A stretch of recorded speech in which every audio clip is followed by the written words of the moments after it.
Hello everyone, welcome to my channel, Untrapping Product Teams. In today's episode, I want to talk to you about stakeholders. And let me be honest with you, I hate this word. Why?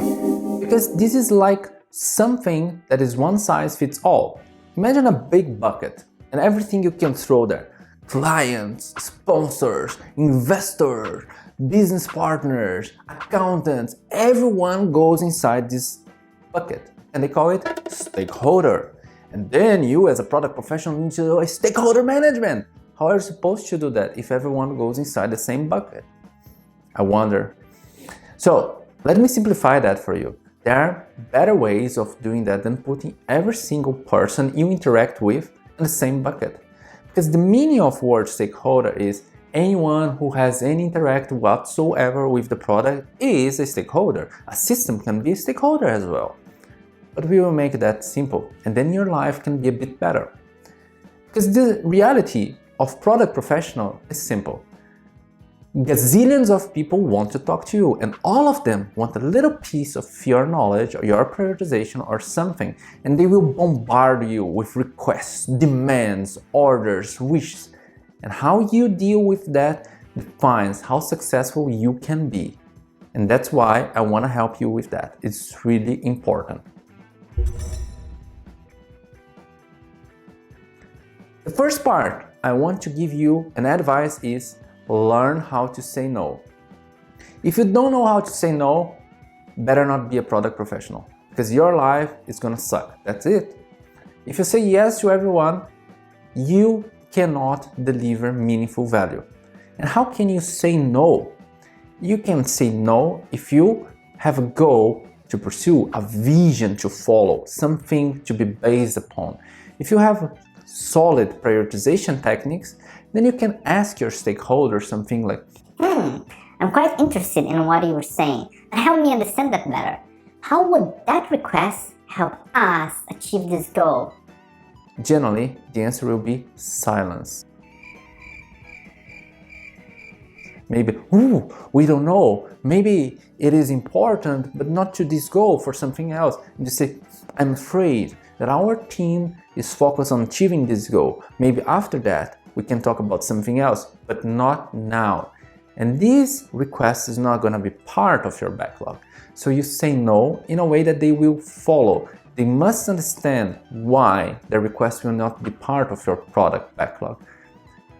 And on the other hand, if you start saying yes to everyone, you know what your product backlog is going to be? It will be like a Christmas wish of a 6-year-old kid ever sing there. And it makes no sense. Not what you want. So the thing is the following. Yes means responsibility. No is a decision. Pick your choice.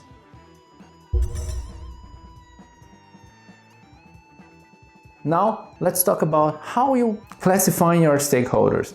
I started this video by saying I hate the word stakeholders. Yes, that is true, but you can classify and make your life a little easier. Some stakeholders have power. Other stakeholders have interests. Some stakeholders are skeptical. So if you look at these variants, it will make it easier for you to find a way how to interact with your stakeholders, who to give attention to, what to do with which person when. So let's start like this. Create a matrix. That's the first thing you do. In one part, you are going to put the power, and then the other part, you are going to put their interest in your initiative. And then you are just going to set your stakeholders. The stakeholders with low power and interest, you monitor or you ignore them. You don't need to talk to them. But the stakeholders with high interest and low power, these guys, they are evangelists for your solution.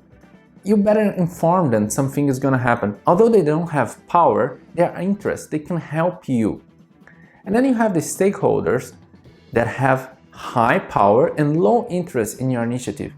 You better manage them closely because they have power, and then they can cause troubles to you if they are not aligned with your solution. And then you have the other ones that they have power and they have interest. These are the ones you need to work very close with because they will be the one who will help you make your product fly. Without them, you're doomed. And you need to look at their attitude. Are they neutral? Are they skeptical? Are they engaged? That will help you understand how to interact with these stakeholders. How can you move a skeptical person to engaged one? First step is you know that this person is skeptical. So create these metrics, have a look here. You can read my article there, give more tips about it. This will help you treat stakeholders differently than having everyone on the same bucket.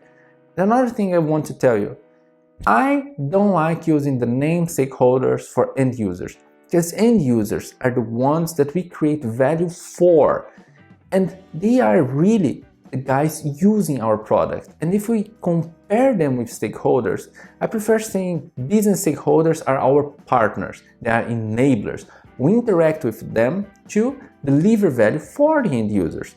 And once I understand this, I have clarity on how to act with them.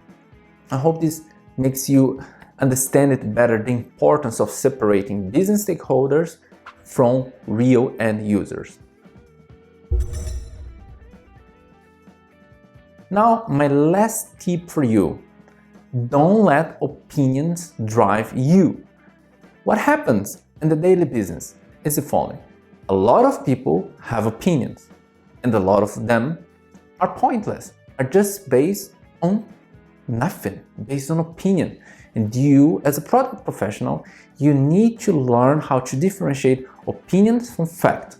When someone comes to you, no matter who the person is, even if it is the CEO, with a request, and the person is so engaged and trusts a lot that this request is going to change the world, it's something that is going to disrupt the world, you may ask a question like, which evidence do you have that this is the right thing to do right now? And maybe you are not going to listen to any answer besides, I think this is the right thing, or I don't know, my experience tells me that. This is not evidence, this is opinion. And if you, as a product professional, let opinions drive your decisions, well, delivering value will be a very far dream. And to be a successful product owner, you should be a value maximizer and not an opinion follower. You know how to differentiate opinions from facts and what leads to success and what would just put you inside a trap. If you like this video, just hit the like button. If you want to get more videos like this, subscribe. I hope you enjoyed.